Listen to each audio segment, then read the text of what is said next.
नमस्कार दोस्तों, मेरा नाम है अजीत सिंह और पैसा बाजार ऐप में आप सभी का स्वागत करता हूं।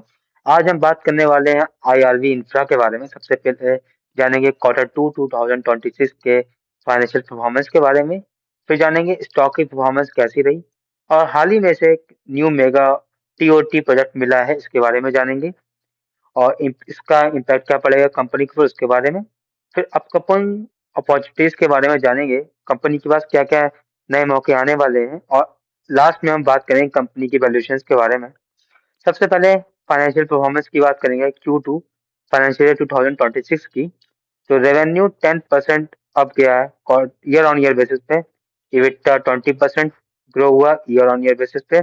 मार्जिन इंप्रूव हुए हैं, पहले 48% थे अब 53% है।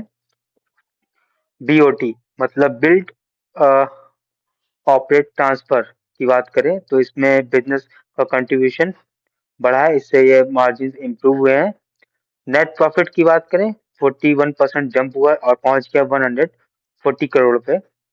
स्टॉक परफॉर्मेंस की बात करें, स्टॉक ने ऑल टाइम हाई लगाया है 60 रुपीज का।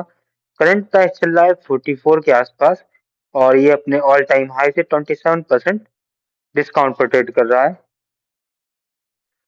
स्टॉक ओवरव्यू की बात करें, कंपनी का मार्केट कैप है 26,923 करोड़ का। करंट प्राइस है 44.5 का। 52 वीक हाई और लो की बात करते हैं। हाई एस का 62 का और लो है 40.5 रुपीज का। पीई रेशियो 30.8 है। बुक वैल्यू 33.8 है।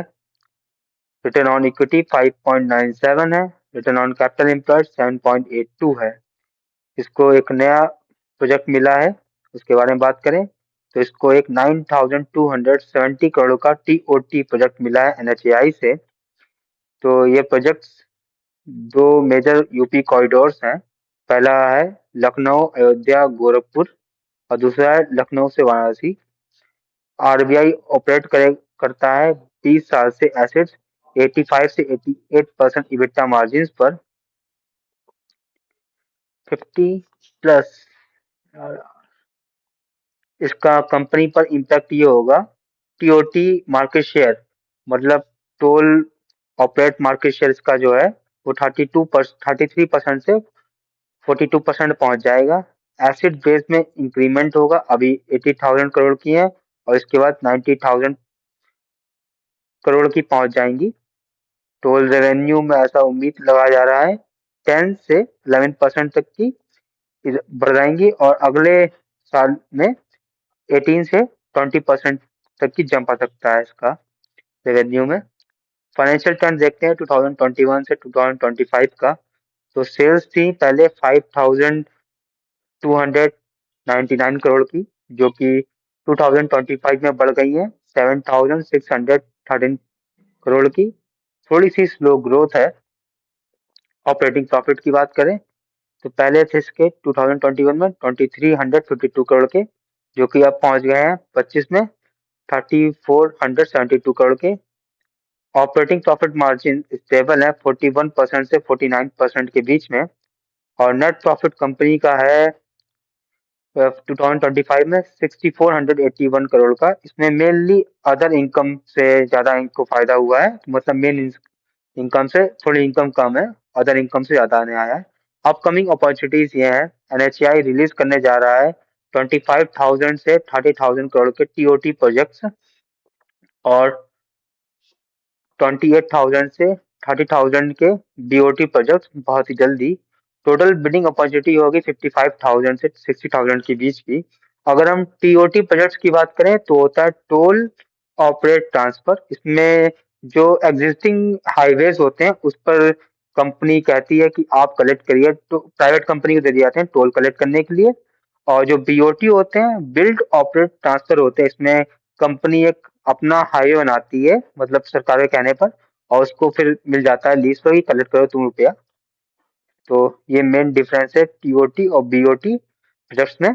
फाइनेंशियल स्ट्रेंथ फॉर बिडिंग की बात करेंगे तो 5,000 करोड़ पर रेस करेगी एसेट ट्रांसफर से कंपनी और 3,000 का कैश कंपनी के पास है इस समय। ईपीसी स्ट्रेटेजी शिफ्ट की बात करें, कंपनी फोकस कर रही है ऑपरेटिंग प्रॉफिट मार्जिन पे। अगले 10 से 12 साल के लिए प्रेडिक्टेबल रेवेन्यू के लिए कंपनी का गोल है ओएम शेयर्स में 25 से 30% मार्जिन को इम्प्रूव करके 50 से 60% मार्जिन तक की ले जाना।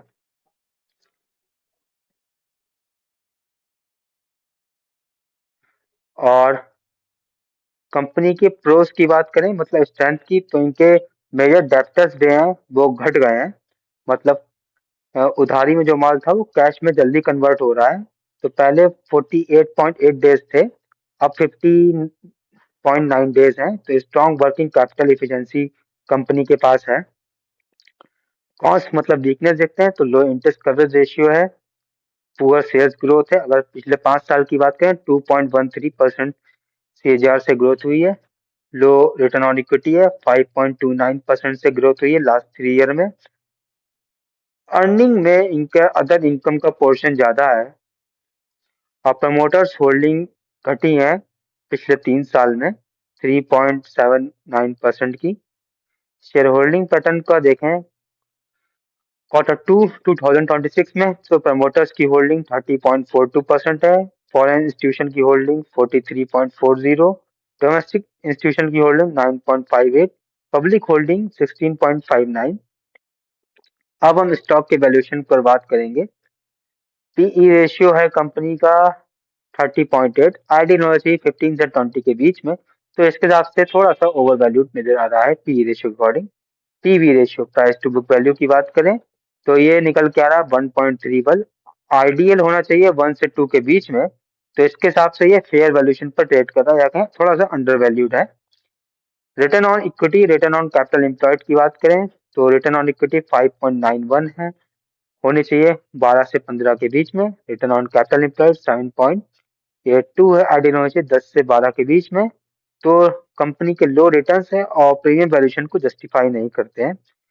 तो कंक्लूजन देखते हैं बहुत ही शॉर्ट में हम। तो पी रेशियो ओवर वैल्यूड है, price to book value fair valuation पे है, लेकिन return on equity return on capital employed दोनों ही वीक हैं। शायद इसीलिए कंपनी का शेयर डिस्काउंट पर ट्रेड कर रहा है। ओवरऑल स्लाइटली एक्सपेंसिव वैल्यूएशन है और फंडामेंटल है।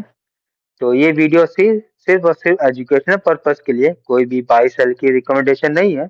कोई भी निवेश करने से पहले अपनी वित्तीय सलाहकार से बात करें।